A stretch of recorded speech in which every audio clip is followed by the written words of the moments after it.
Jacob, you saw them live.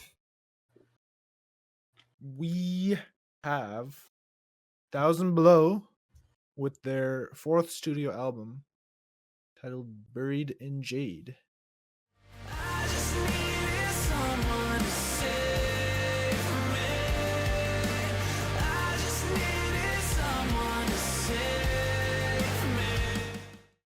So did hearing these songs live change your opinion on any of them?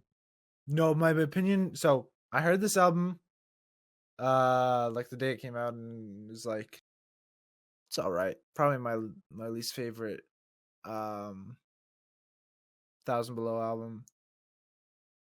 I listened again, same thing, and then it was like third or fourth try, and something just clicked. Especially with like Kerosene, which I left.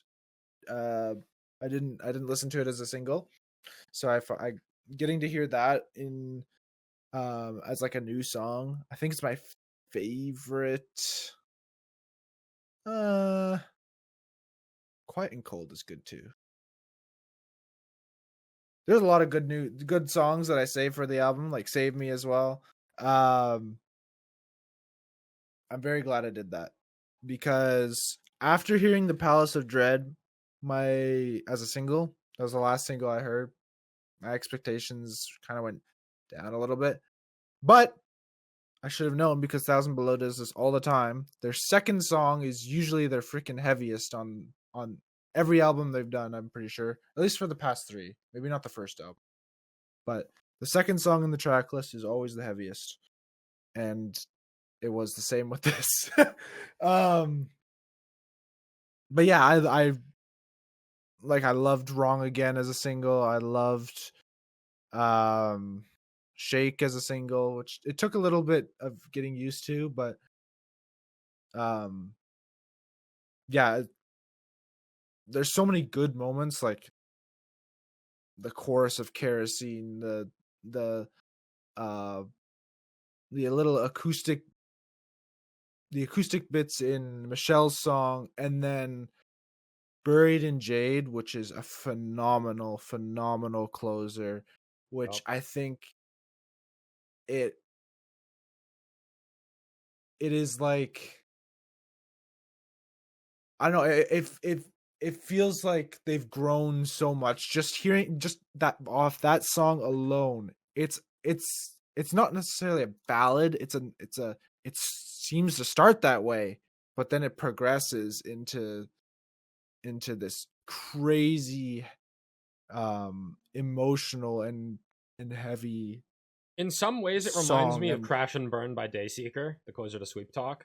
Yeah, I can see it. I just hear so much emotion in that song, and you can it's just pouring out, and I love that. It kind of actually reminds me a lot of Color Decay, the way he's screaming. Mm-hmm. That to me, because I think that I haven't pulled that comparison, but you're absolutely right. And this is my favorite Thousand Below album, far and away. Oh, yeah. I've only ever connected with like 2 or 3 songs off of any given Thousand Below album. Front to back, I mean, this is incredible. This, I didn't listen to any of the singles besides Shake. And I got to the chorus of Kerosene. It was that like vocal hook of Sit Back and Light the Way. And I was like, okay, I'm sat. Like, I'm ready. Yeah. I already know what this is going to be.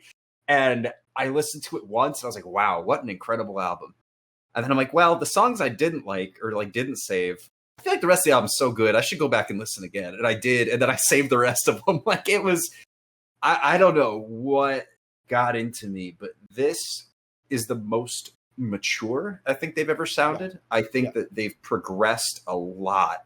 The aspects of Gone in Your Wake and Hell Finds You Everywhere are present on here, but more than anything, it's almost, there's more, like you were talking about, there's more emotion. I feel like they've talked about some things that might be personal or personal topics, but like we get really personal on songs like Los Angeles. And because it feels like there's more of a personal element to it, the emotion that he can draw from is, and I'm making a lot of assumptions here, but that's how I see it, is that the reason why he sounds and is able to convey so much emotion through the unclean, same through the cleans too, is that these are topics that are a little bit maybe more personal in writing. But there's a definite like passion, not just vocally, but instrumentally. Like I feel like everybody really like got in their groove. Like they're in the pocket. They locked in when writing this album. Like it's just phenomenal. And the ebb and flow of, like you were talking about, heavier songs like Palace of Dread. And then you've got Save Me featuring Low Spirit coming immediately afterwards, which is no so uncleans. catchy. That's right.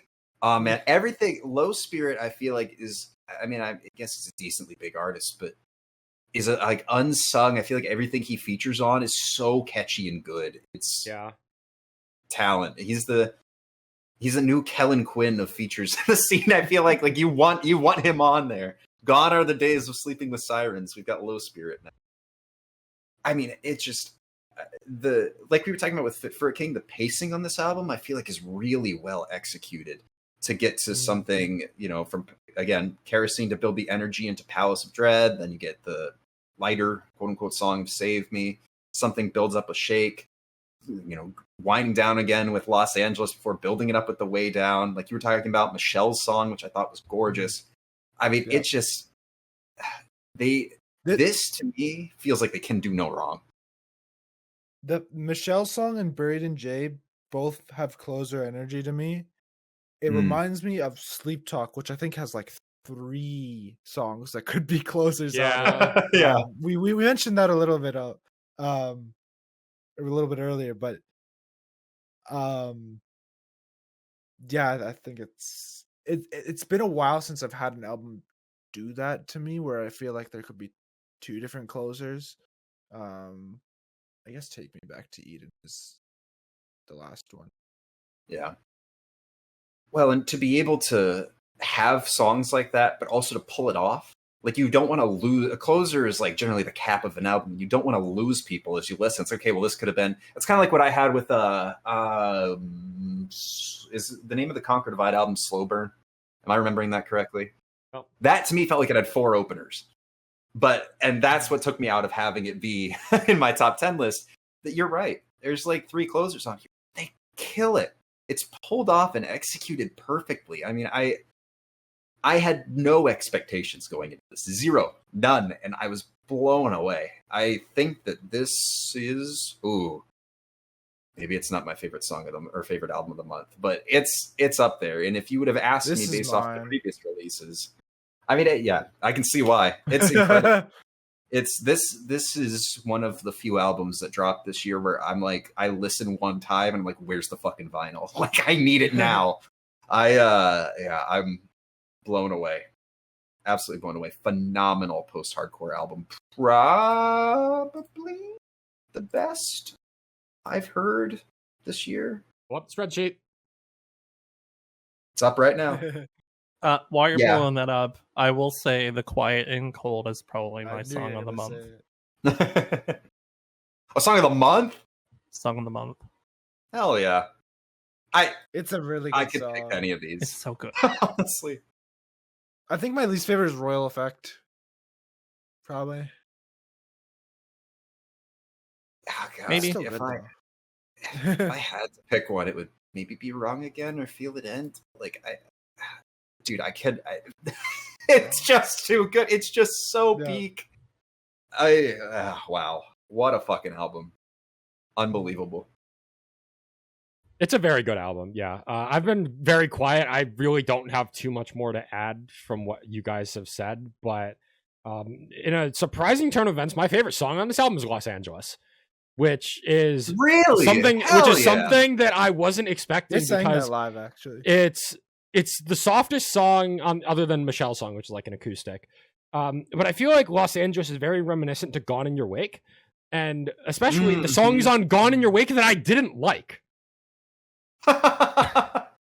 But something about Los Angeles has stuck with me. It's the song I've gone back to by far the most on this album.